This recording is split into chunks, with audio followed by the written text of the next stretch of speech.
Ay, sorry mga kaaha. Medyo intense kasi ng mga napapanood ko online. Ha? Gusto niyo rin mapanood? Sure kayo?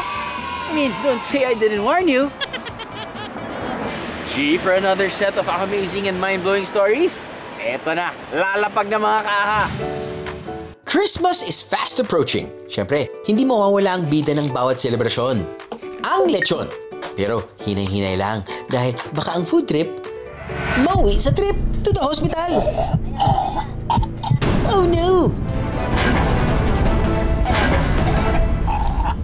Pambihirang trip ng mga lalaki.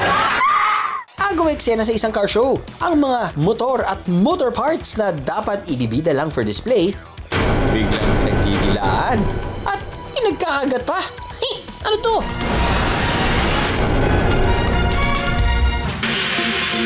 Literal na magiging makulay ang buhay nyo kapag kayo ay naging human canvas. Kailangan daw sayawan. Sir Romy, rate po! Rate! 1 to 10.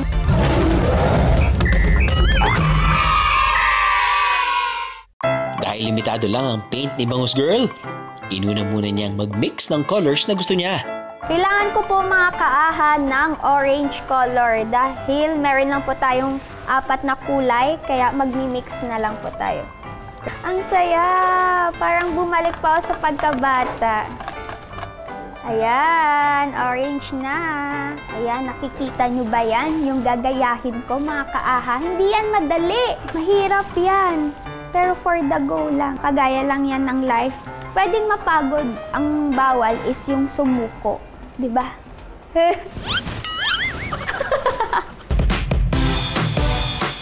Blue paint muna ang inunang ilagay ni Bangus Girl. Saka siya nag-mix ng paint para makagawa ng darker blue. Ay! Hala, nakuha ko yung... Oh! Ang galing gawin! Plastic, no? Nakaka-amaze. Kasi akala ko pag nagpe-painting ka, kailangan mo ng maraming kulay. Para mas mapabilis ang pagpipinta, naisip ni Bangus Girl na magpatulong sa kanyang art teacher kung paano gamitin ang water gun. Matatry na natin ang ating painter gun. Uy, ala! I-try nga natin sa camera. Sabi ng kulay. Ala!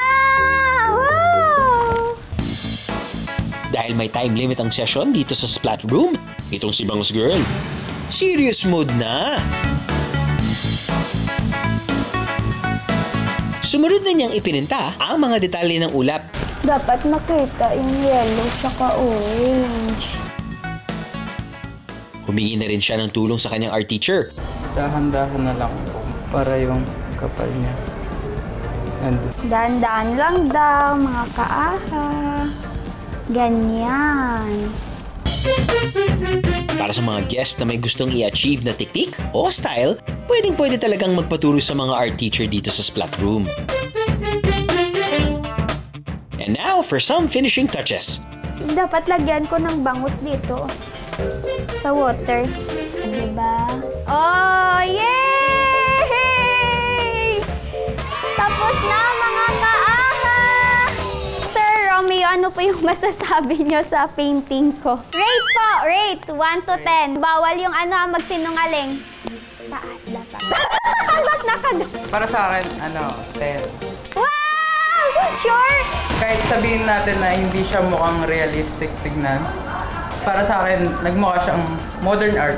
Basta't makuha mo yung essence, yung pakiramdam po. So sa akin naman, naramdaman ka naman yung scene na pininting niya.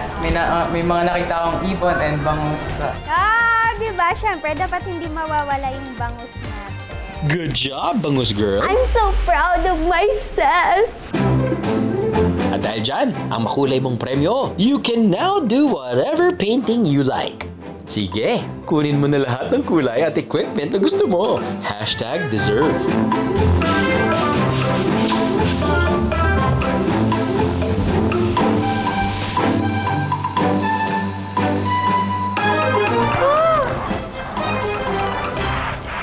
Hala! Nagkakaroon nga ng design. Habang hinihintay na matuyo ang painting, pwedeng magpasabog muna ng kakulitan with friends and family. At kapag tuyo na ang painting, pwede na itong ipabalot at i-take out. Ito na po ang finished product! Tapos na po ako mag-painting at nakita nyo po na may kamay ko po dyan na nakahulma dahil yan po ang sumisimbolo na ako pong gumawa. Nakikita nyo po may mga parang guhit-guhit. In-stylan ko po gamit ang suklay. Grabe, napagod ako dahil sobrang nag-enjoy po ako. Hindi po ba halata? Ang perfect souvenir for this trip, ang mismong mga painting na ginawa nyo. Aha!